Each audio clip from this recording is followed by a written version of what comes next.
ఒకసారి కైలాష్ అనే ఒక వ్యక్తి ఉన్నాడండి. చాలా డబ్బు ఉంది, ఎంతోమంది పిల్లలు ఉన్నారు.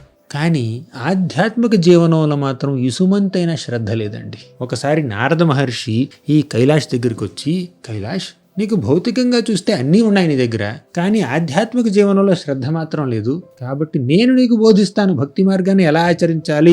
ఈ కైలాష్ ఏమన్నాడు తెలుసా? మా పిల్లలు ఇంకా చిన్నగా ఉన్నారు, కాబట్టి వాళ్ళు పెరిగి పెద్దవాళ్ళయి జీవితంలో సెటిల్ అయిన తర్వాత అప్పుడు నేను భక్తి మార్గాన్ని ఆచరిస్తాను అన్నాడండి. సరే, నారదుని వెళ్ళిపోయాడు. కొన్నాళ్ళు ఆగిన తర్వాత వచ్చాడు. అప్పుడు కైలాష్ ఏమన్నాడు తెలుసా? స్వామి, మీరు మళ్ళీ వచ్చారు, కానీ మా పిల్లలకి పెళ్లిళ్ళైని పెద్దవాళ్ళు అయ్యారు, వారి యొక్క బిజినెస్ వాళ్ళు చూసుకుంటున్నారు, కానీ మా మనవాళ్ళని మనవరాలని ఎత్తుకోవడానికి వారికి చదువు బుద్ధులు చెప్పడానికి ఎవరు లేరు, కాబట్టి నేను ఉండాల్సిందే. నారద మహర్షి వెళ్ళిపోయాడు. అప్పుడు కొన్ని సంవత్సరాల తర్వాత మళ్ళీ నారద మహర్షి వస్తే అప్పటికి కైలాష్ చచ్చిపోయాడండి. కైలాష్ వాళ్ళ ఇంటి ఎదురుగా ఒక కుక్క ఉందండి. కుక్క మురిగిందండి. నారద మహర్షి చూస్తే గమనించాడు, కైలాష్ మళ్ళీ కుక్కగా పుట్టాడు.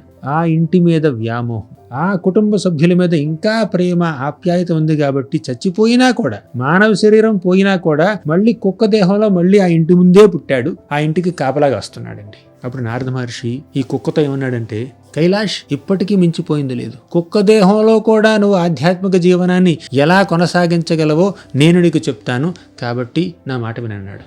అప్పుడు కైలాష్ ఏమన్నాడంటే, స్వామి, నేను ఎంతో కష్టపడి సంపాదించాను ఇంత పెద్ద ఇంటిని, కానీ నా బిడ్డలు సరిగ్గా చూసుకోవట్లేదు, దొంగలు పడొచ్చు, కాబట్టి నేను ఇంకా కాపలాగా వస్తున్నాను నేను, కాబట్టి నేను మీతో రాలేనన్నాడు. నారదముని వెళ్ళిపోయాడు. కొన్నాళ్ళ తర్వాత మళ్ళీ వస్తే అప్పటికి ఆ కుక్క చచ్చిపోయిందండి. నారద మహర్షి వెళ్ళిపోబోతున్నాడు. దారిలో పాము కనిపించింది. నారద మహర్షి ఏమన్నాడంటే, కైలాష్, ఇప్పటికైనా మించిపోయిందేమీ లేదు, పాము దేహంలో కూడా నువ్వు భగవంతుడిని చేరుకోవచ్చు, ఎలా చేరుకోవాలో నేను చెప్తాను అంటే కైలాష్ ఏమన్నాడు తెలుసా? మా బిడ్డలు ఇంటిని బాగానే చూసుకుంటున్నారు, బిజినెస్ బాగానే చూసుకుంటున్నారు, కానీ పొలం మాత్రం సరిగ్గా చూసుకోవట్లేదు. ఈ పొలం నేను ఎంతో కష్టపడి సంపాదించాను, ఈ పొలంలో చాలా ఎలుకలు ఉన్నాయి, ఆ ఎలుకలు పంటంతా నాశనం చేస్తున్నాయి, ఆ ఎలుకల్ని వెంబడించి చంపడమే నా పని ఇప్పుడు, కాబట్టి నేను రాలేనన్నాడు. అప్పుడు నారద మహర్షి ఏమన్నాడు తెలుసా? పాము పాము పాము అని అరిచాడండి. అప్పుడు వెంటనే ఈ కైలాష్ యొక్క పిల్లలు మనవాళ్లే వచ్చి కర్రతో కైలాష్ని కొడుతున్నారు, పాము శరీరంలో ఉన్నటువంటి కైలాష్ని కొడుతున్నారు. అప్పుడు అనిపించిందండి కైలాష్కి, నారద మహర్షి, నేను మీతో వస్తాను, నన్ను తీసుకువెళ్ళిపోండి. నేను ఎవరి కోసమైతే 3 జన్మల నుంచి పాటుపడుతున్నానో వాళ్లే నన్ను చంపడానికి వస్తున్నారు, కాబట్టి నేను మీ శరణు పొందుతాను, నాకు భక్తి మార్గాన్ని బోధించండి అన్నాడండి. కాబట్టి ఈ భవబంధాలు బాధ్యతలు ఎప్పటికీ పోవండి.